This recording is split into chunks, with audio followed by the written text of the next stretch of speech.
வணக்கம்.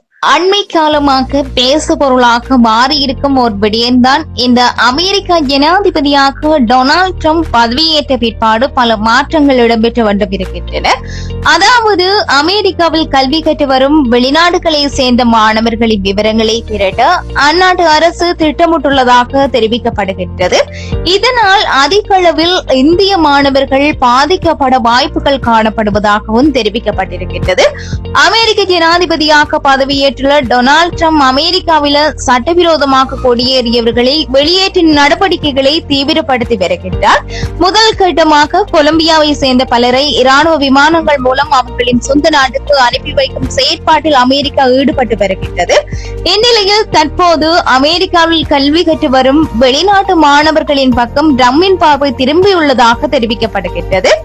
ஏனெனில் அமெரிக்காவிற்கு கல்வி கற்று வரும் மாணவர்கள் படித்து முடித்த பின்னரும் அங்கு தங்கியிருப்பதாகவும், குறிப்பாக விசாவில் கால எல்லை முடிந்த பின்னரும் அங்கு சட்டவிரோதமாக தங்கியிருப்பதாகவும், சிலர் கல்வி கற்பதற்காக வந்துவிட்டு பணிபுரிந்து வருவதாகவும் தெரிய வந்துள்ளது. இந்நிலையில் அமெரிக்காவில் கல்வி கற்று வரும் வெளிநாடுகளை சேர்ந்த மாணவர்களின் விவரங்களை திரட்டும் நடவடிக்கையில் அந்நாட்டு அரசு ஈடுபட்டு வருவதாகவும் தெரிவிக்கப்பட்டிருக்கிறது. இதனால் இந்தியர்கள் பலரும் வெளியேற்றப்பட வாய்ப்புகள் உள்ளதாகவும் தெரிவிக்கப்பட்டுள்ளது.